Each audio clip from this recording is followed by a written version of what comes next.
Ojitos, y antójense, ¿cuál es su plato favorito?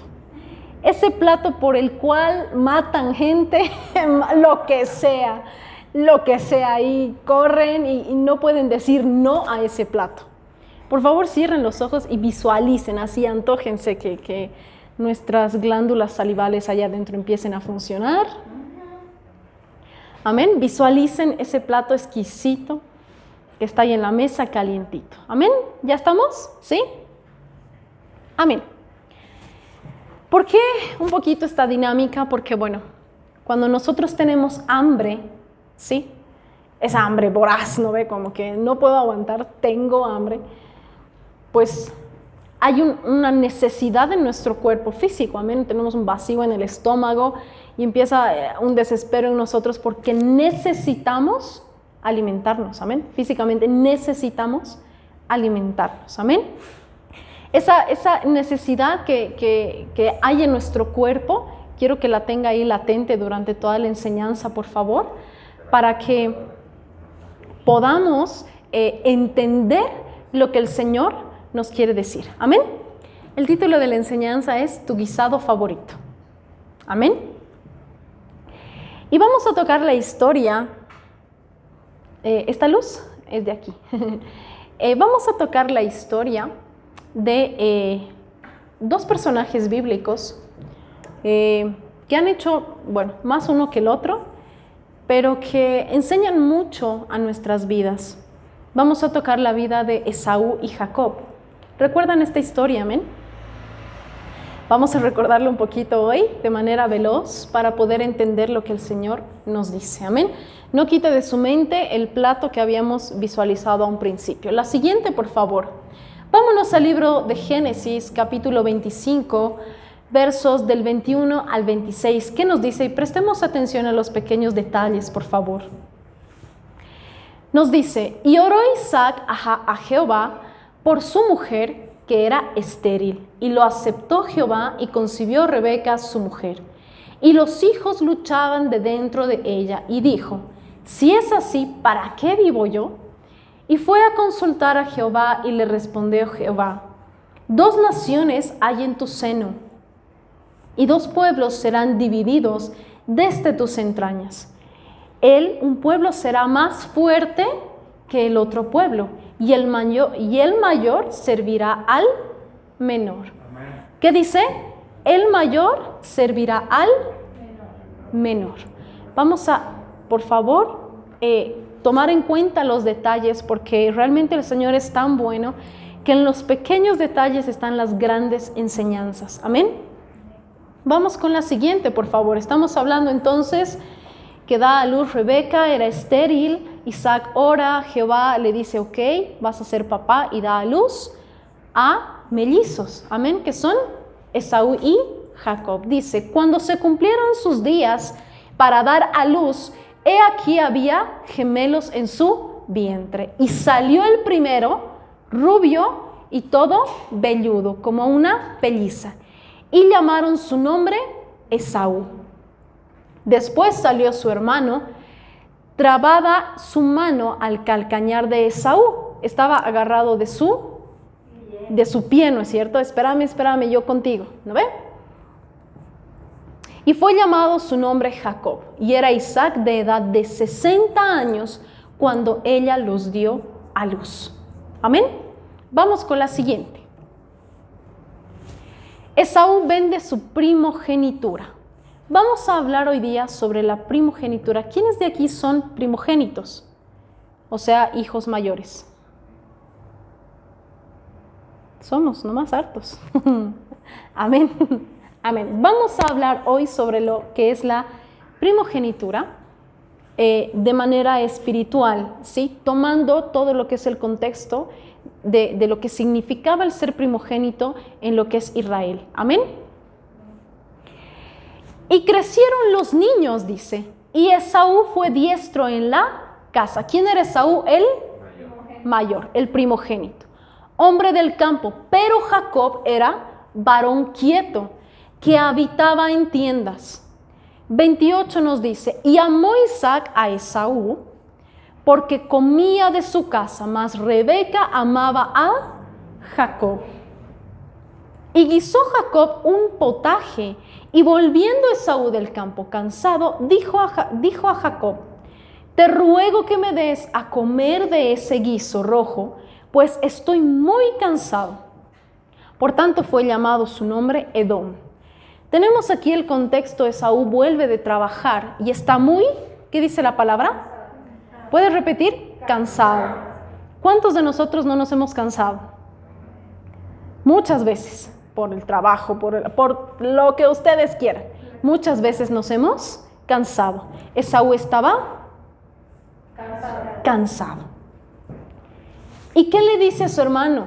Invítame, muero de hambre. ¿Qué necesitaba Esaú? Reponer fuerzas. Cuando nosotros nos cansamos, llegamos del trabajo, bebemos un vaso de agua y comemos. ¿Eso qué provoca en nosotros físicamente?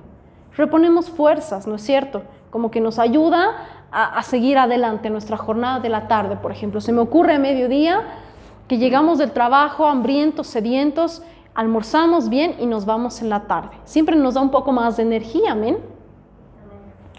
Entonces, ¿qué fue lo que pasó? Esaú estaba muy cansado y Jacob había cocinado algo rico.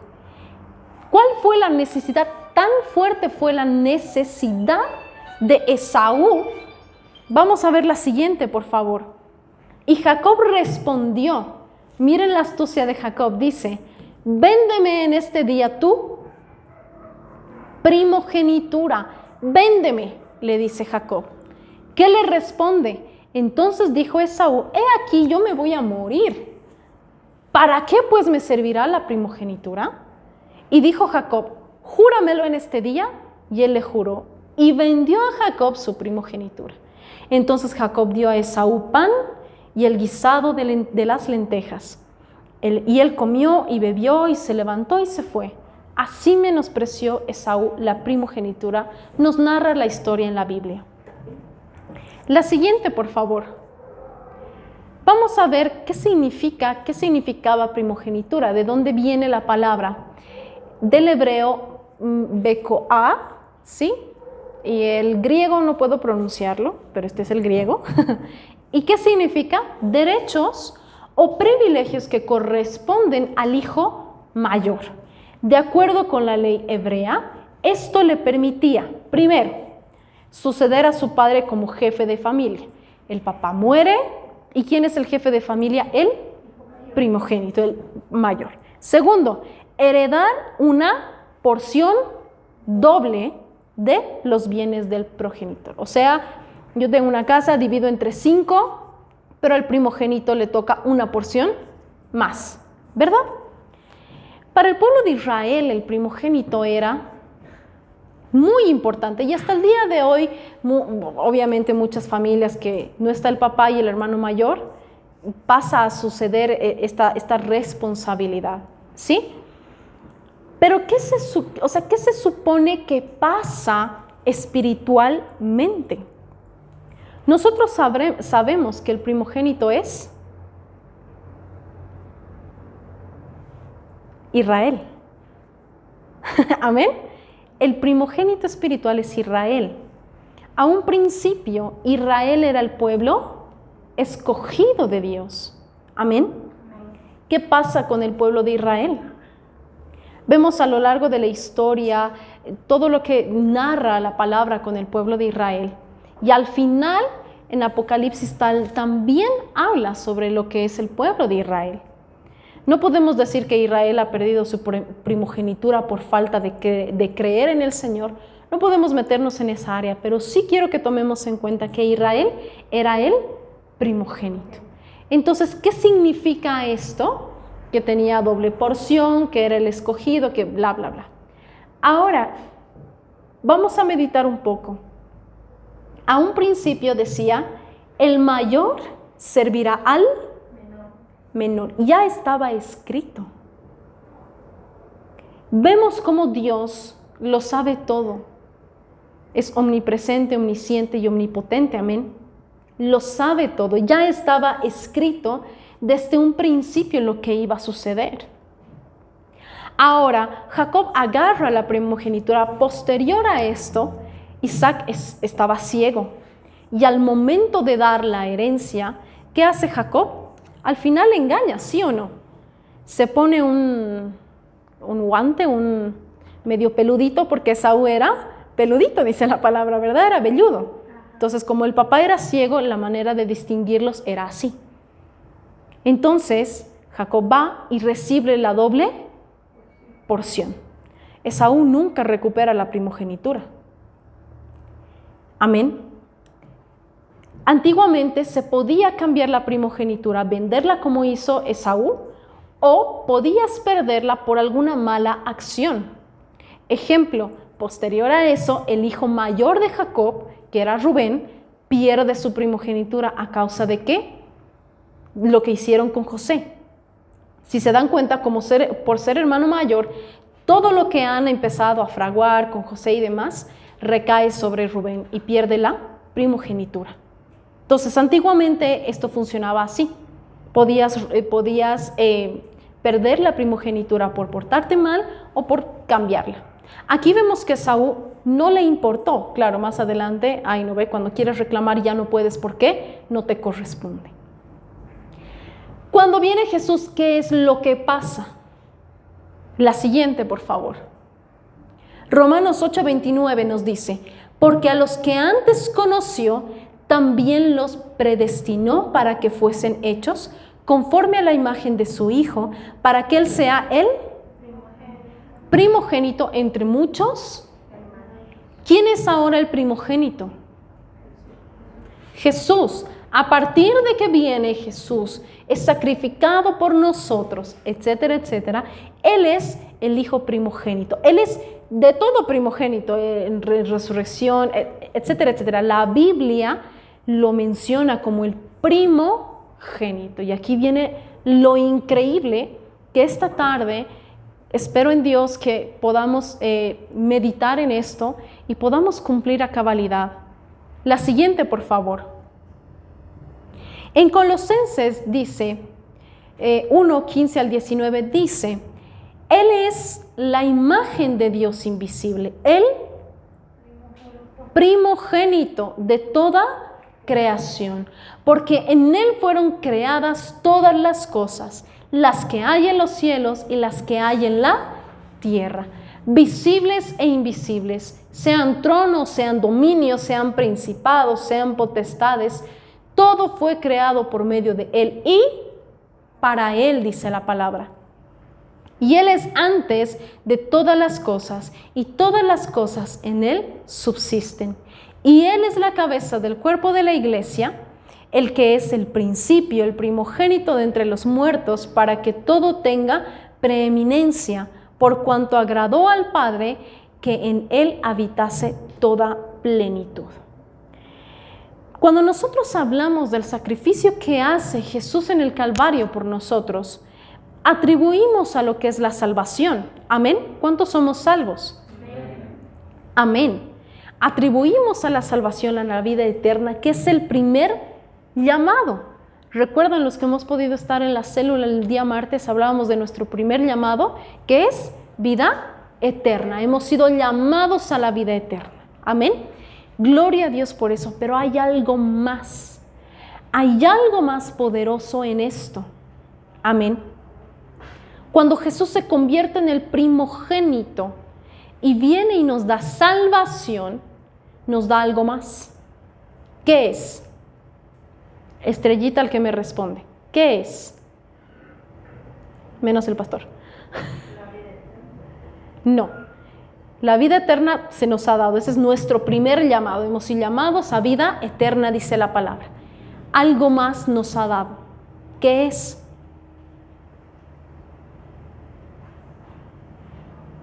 ¿No? ¿No? Amén. La siguiente. No. Romanos 8, 16, 17 dice, el Espíritu mismo da testimonio a nuestro espíritu que somos hijos de Dios. Y si hijos de Dios, también herederos, herederos de Dios y coherederos en Jesús. Vamos a ir con Cristo Jesús. Si es que padecemos, dice la palabra, juntamente con Él, para que juntamente con Él seamos glorificados. ¿Qué es lo que nos da Jesús? ¿No?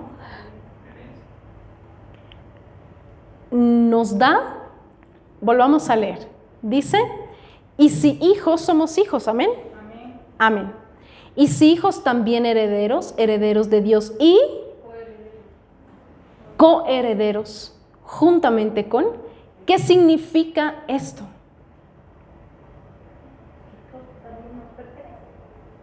A igual parte. Es como que somos primogénitos también. Pero hay algo. Porque hemos visualizado el plato. Fue la mayor necesidad en ese momento de Esaú. ¿Cuál es tu mayor necesidad ahora? ¿Por qué cambiarías tu primogenitura? ¡Ay! Como pues por nada. Y llegado el momento de la prueba, Esaú no fue nunca con la intención de truequear su primogenitura. Esaú estaba cansado, dice la palabra. ¿Qué estaba? Cansado. Pensó ese momento, es más, dijo, si me voy a morir, ¿de qué me va a servir? ¿Qué herencia, qué coherencia estamos hablando? ¿Una herencia terrenal? No. Una herencia que está en el reino de los cielos. Lo terrenal es añadido. Todo lo terrenal que tú y yo podamos adquirir es añadido a algo bueno que estamos haciendo, que es buscar el reino de Dios primero. Amén. Es respuesta a eso. La herencia que nos habla es algo más allá, que está en el reino de los cielos. Si nosotros nos empezamos a poner las pilas y estudiamos la palabra, podríamos entender a cabalidad a qué hace referencia con la coherencia juntamente con Jesús. Nos está poniendo a la par, no está haciendo diferencia.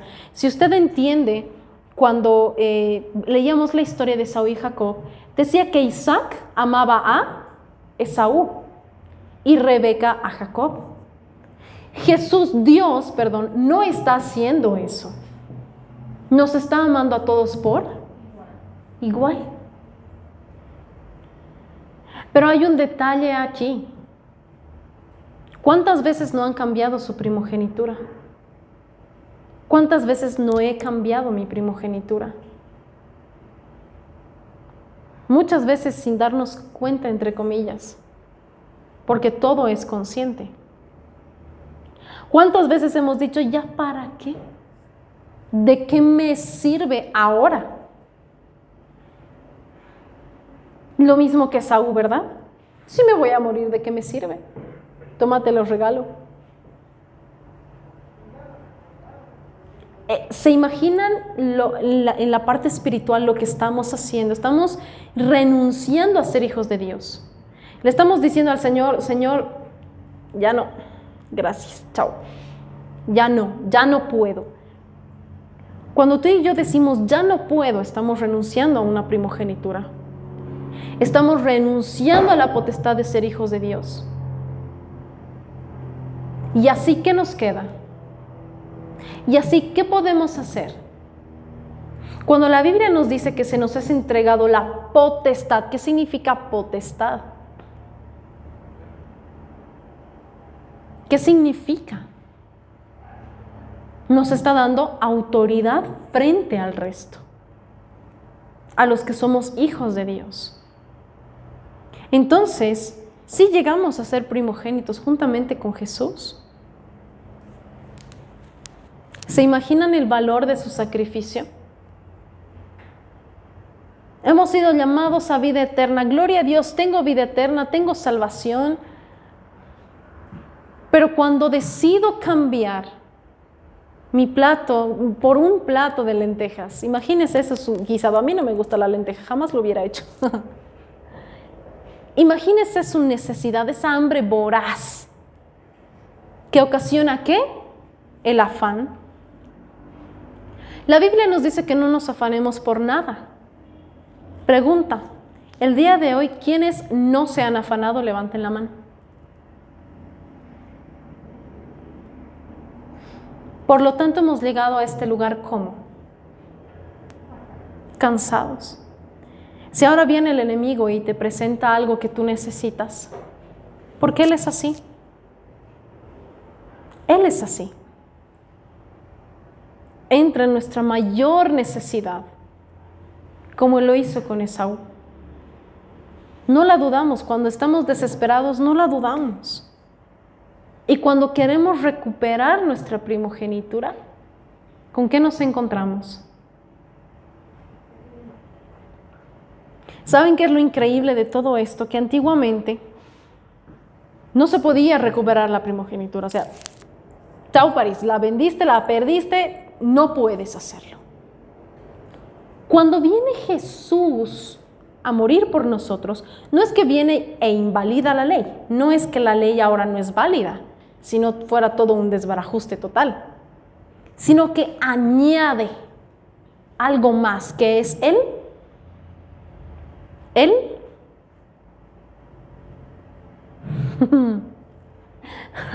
Vamos a despertar. Añade algo más, que es ser caliente. Va por ahí. Al que mucho perdona, mucho ama. Entonces, ¿qué? El amor. Añade lo que es el amor. Y por amor a nosotros, sus misericordias son nuevas cada día, dice la palabra.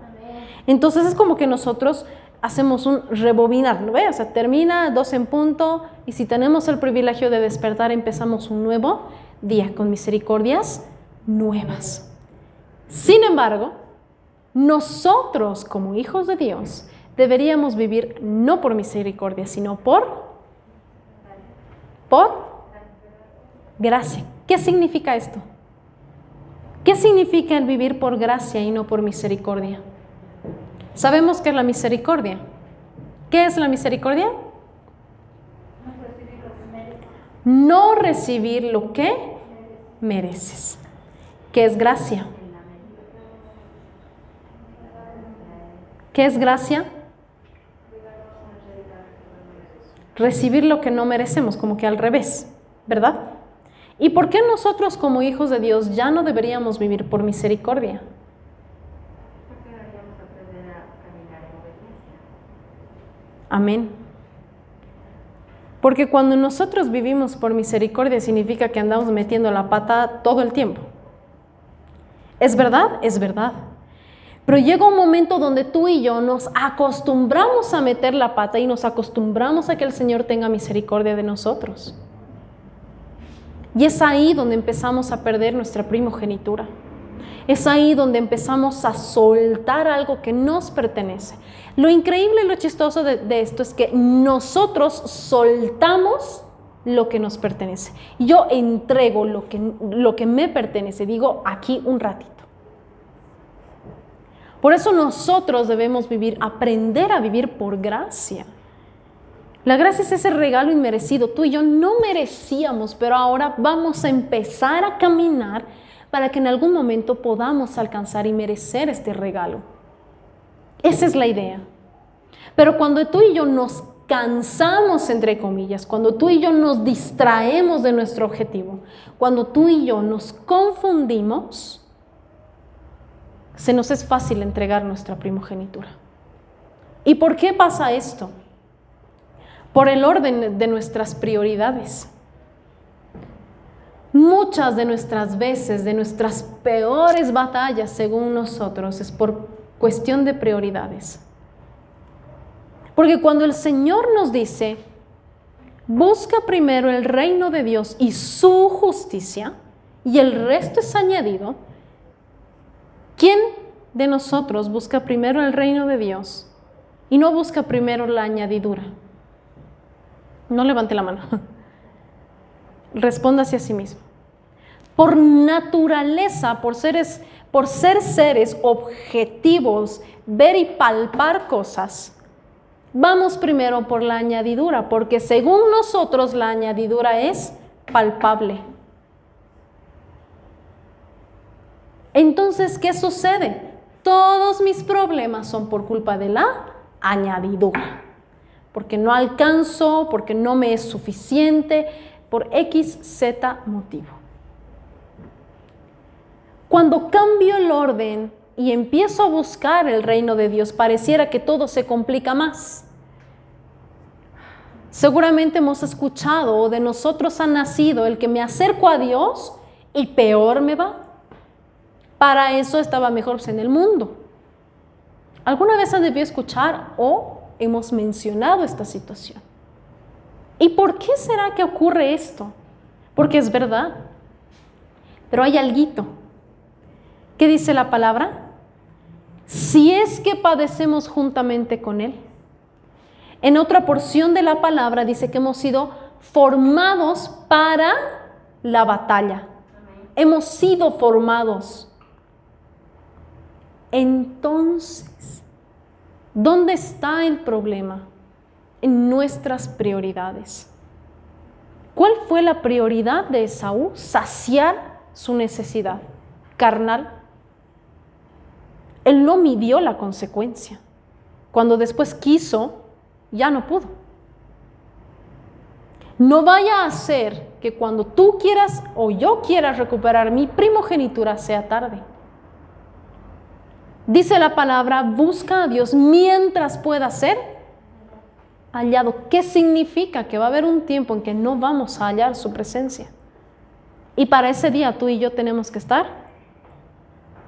¿Dónde? Con el Señor. Amén. Amados hermanos, no menospreciemos nuestra primogenitura. Nos cansamos, nuestra carne se cansa, pero porque no entendemos nuestro objetivo. Hay cosas que nos duelen.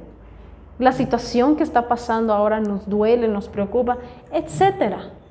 Y no solo la situación de salud, cada uno tiene su lucha en su casa.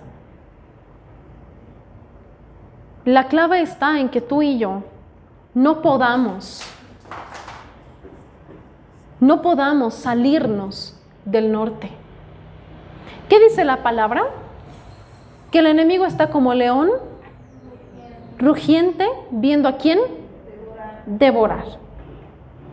Yo aquí tengo una vista panorámica de todos.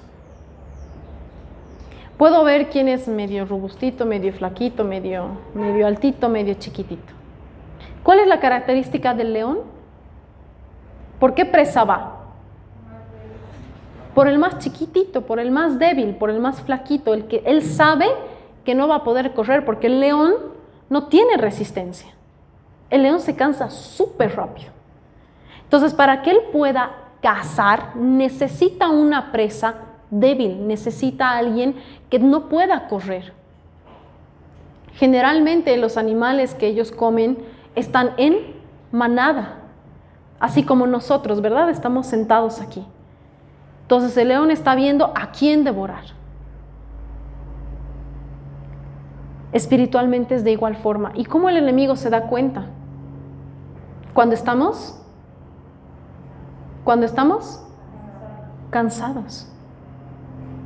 Y obviamente no me malinterpreten, no estoy hablando de un cansancio físico. El cansancio físico se da, reponemos fuerzas, dormimos, comemos, etc. Estoy hablando de un cansancio espiritual. Pasa. Muchas veces estamos caminando y decimos, no veo cambios, y me desespero y me quiero rasgar las vestiduras y me quiero rasurar la cabeza porque no veo cambios, porque no hay nada de lo que yo quiero. Pero ese es el problema, que buscamos lo que nosotros queremos. Esaú buscó ¿qué? Lo que él quería, su necesidad. Tú y yo buscamos saciar nuestra necesidad. Cuando Pablo estaba postrado en cama y oraba y gritaba para que el Señor le sane, ¿qué le decía el Señor? ¿Qué le decía el Señor? Bástate mi gracia, que mi poder se perfeccione en tu debilidad. Pareciera que el objetivo del Evangelio es que nosotros nos volvamos masoquistas. Muchas veces, y alguna vez un joven me dijo, esto es para masoquistas, yo me amo, me dijo. Pero aún amados hermanos, aún en ese pensar, aún en ese sentir de estoy cansado, ya no quiero, me iba mejor en Egipto, en el mundo, el pueblo de Israel, eso decía, estábamos mejor en Egipto recibiendo maná del cielo, ¿se acuerdan? Decían, pero estábamos mejor en Egipto. En Egipto, ¿qué eran? Esclavos. El faraón hacía así y toditos tenían que estar ahí construyendo y haciendo cosas. Pareciera que nos gusta estar esclavos, porque llega un momento donde nos acomodamos a nuestra situación y vivimos mejor que pelear por nuestra primogenitura. Amados hermanos, el valor que Jesús nos ha dado es mucho más que las piedras preciosas, dice la palabra. Lo triste está en que tú y yo lo cambiamos por una necesidad que dura 1 minuto, 2 minutos. Esaú dijo, si me voy a morir, ¿cuál es el problema? ¿En qué me afecta? ¿En qué te afecta perder tu primogenitura? ¿Vale la pena? ¿Vale la pena? Yo creo que no. Muchas de las veces cuando el enemigo nos quiere confundir, viene y te dice, es que es tu culpa, tú no sirves, ¿para qué estás aquí si nadie te quiere? Y qué sé yo, ¿cuántas veces no nos han tratado así? Pero cuando el Señor empieza a formar parte de nuestra vida y nosotros buscamos su reino, estas cosas nos ayudan para bien, dice la palabra. Hace rato hablábamos y decíamos, prueba aplazada, prueba. ¿Por qué? Porque el Señor se empeña en que tú y yo aprobemos. Porque nos quiere promover. Cuando Jesús vino a la tierra, fue formado como tú y como yo. Nace en una familia, crece formado por el papá, etcétera, etcétera, hasta que llega el tiempo de empezar a cumplir su ministerio. Pero para que Jesús haya cumplido su ministerio en carne, porque era carne igual que tú y yo, Dios lo ha formado mediante sus padres, mediante todo un contexto social en el cual Jesús vivía. Amén. Tú y yo somos formados de la misma forma. ¿A qué quiero llegar con esto? Que dentro de los planes del Señor estaba escrito que el mayor iba a servir al menor. De Jacob, ¿cuántas tribus salen? 12. 12 tribus.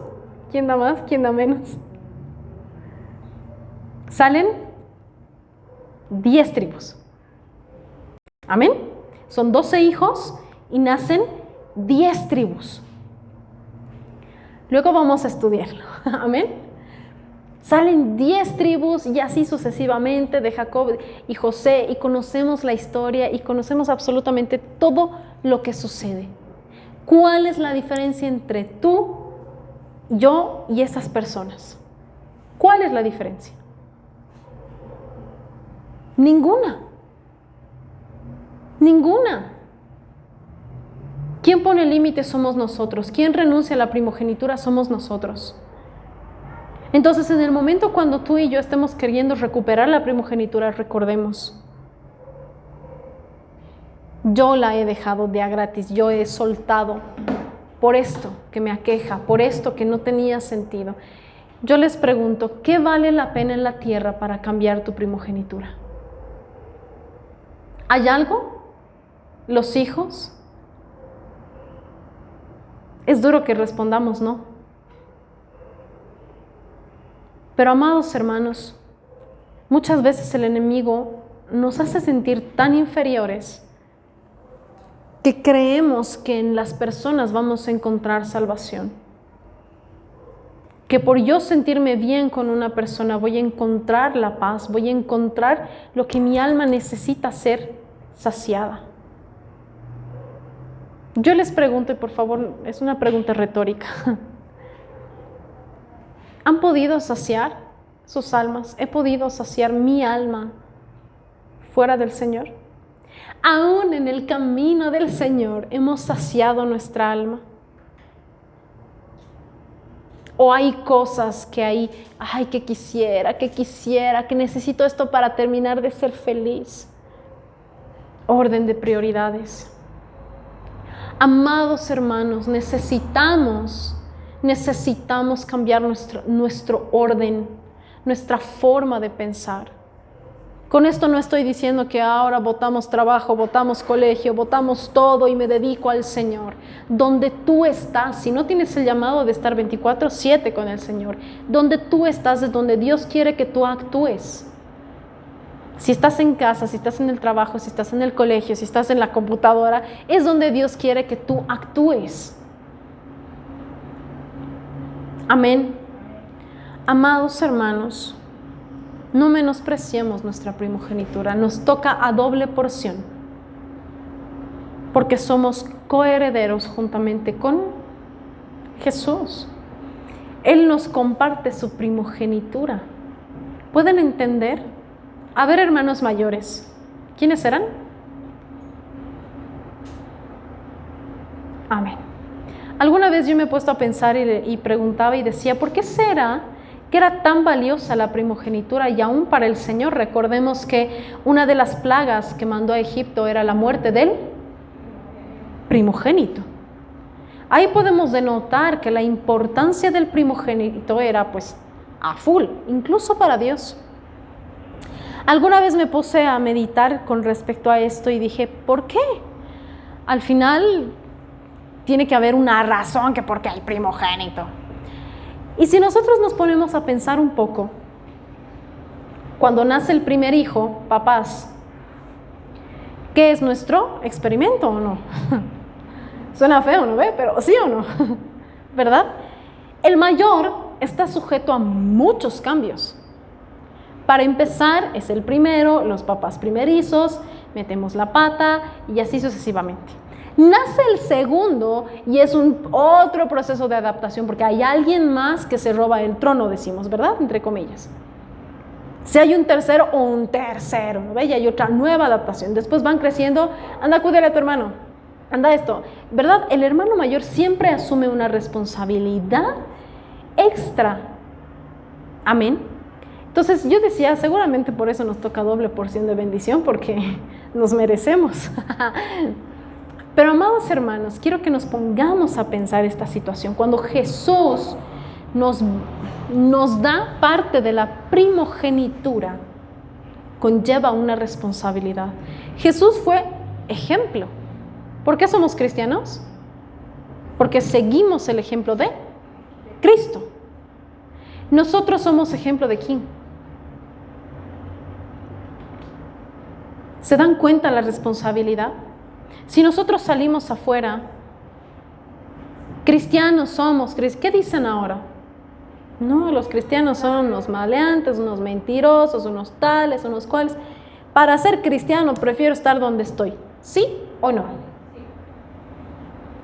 Porque nuestra responsabilidad como primogénitos, como embajadores del reino de los cielos, no está correcta. Ahora obviamente no estoy hablando de todos y que todos somos así, no. Lastimosamente por nuestra naturaleza y demás podemos justificar muchas cosas, pero no es el tema. El tema es que tú y yo somos responsables también. Se nos da una doble porción de bendición, pero sí también hay una responsabilidad, y que es ser ejemplo. Alguna vez los papás nos dicen, ¿no ve? Hermano mayor eres, dale el ejemplo. Recuerda tu primogenitura, eres ejemplo del resto. Si tú te vas a caer, el resto se va a caer. Jesús resistió hasta el final, por ti, por mí. Como somos cristianos y seguimos al Señor, debemos resistir hasta el final. ¿Duele? Duele. ¿Jesús le dolió? Yo creo que lo que más dolió a Jesús no fue lo que le pegaban, lo que le latigaban. Fue un mártir, sí, pero le dolía en la carne. Lo que a él más le dolía era ver el pecado y cómo la gente no creía en Él. Yo me imagino lo que más pesaba en el corazón de Jesús. Hoy tú y yo hemos sido llamados a padecer juntamente con Jesús, pero la recompensa es una doble porción. Así que piensa antes de cambiar tu primogenitura por un plato de lentejas, por un guisado que te dura, no voy a entrar en detalles, pero amada iglesia, es tiempo de despertar. Es tiempo de ejercer todo lo que el Señor nos ha dado que ejerzamos aquí en la tierra, porque en el cielo solo vamos a recibir recompensa de lo que hemos hecho aquí en la tierra. Así que yo les animo y les aliento y les invito a ponerse de pie, por favor.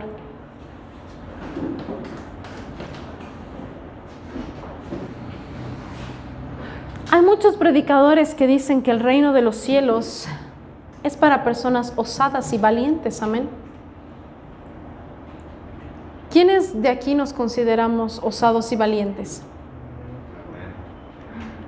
Uno. Uno ya se está yendo.